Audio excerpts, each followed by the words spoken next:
जब से इस कैदी नंबर 804 ने तोशाखाना से घड़ी उठाकर फरोख्त की है ना, तब से इस मुल्क और कौम के हालात ठीक नहीं हो रहे।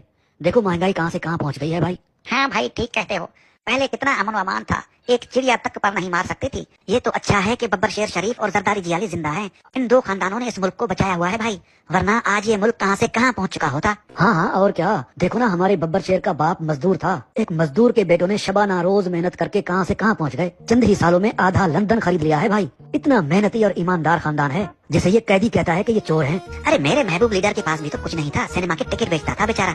उसका एक रिश्तेदार तो साइकिल पर दूध बेचता था। आज उसका सारा खानदान MPA और MNA बन गया है भाई। उसकी पार्टी का एक वर्कर मीटर रीडर हुआ करता था किसी जमाने में, चंद ही बरसों में अरबपति बन गया। इतनी दौलत कमाई के पाकिस्तानी बैंकों में जगह कम पड़ गई, मजबूरन उनको बाहर मुल्कों के बैंकों में रखना पड़े सारे पैसे। ये सारा शबाना रोज मेहनत का नतीजा है भाई। हमारे कमिश्नर देख लो, डिप्टी कमिश्नर देख लो, पुलिस के अफसरान देख लो। अरे जिनकी 60-60, 70-70 हजार तनख्वाहें हैं, उन्होंने लंदन और अमेरिका में जायदादें बना ली हैं भाई, जबकि लंदन वाले खुद इतनी प्रॉपर्टी नहीं खरीद सकते।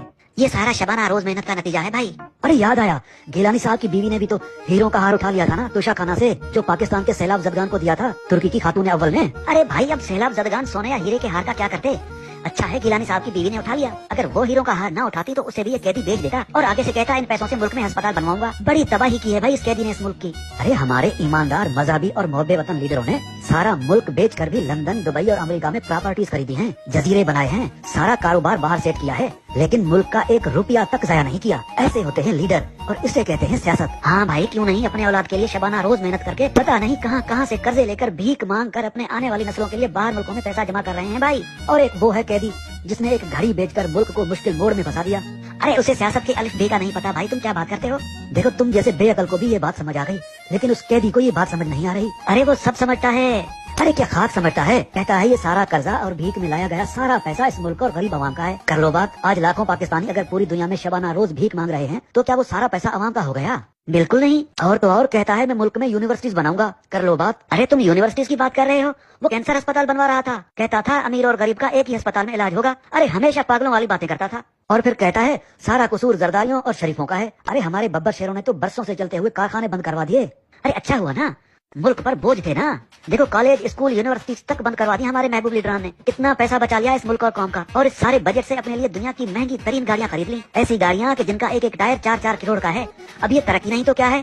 अरे बंद पड़े हुए पावर प्लांट से कैपेसिटी के नाम पर खरबों रुपए कमा लिए हमारे इन दो खानदानों ने। अब अगली बारी उनकी औलाद की है भाई। देखो हमारे महबूब लीडरान के पास कैसे कैसे जदीद तरीके हैं पैसा कमाने और पैसा जमा करने के लिए।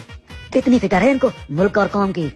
और वो कैदी ऐसे नायाब और ज़हीन इंसानों को कहता था कि ये सब चोर हैं और इनको उल्टा लटकाऊंगा।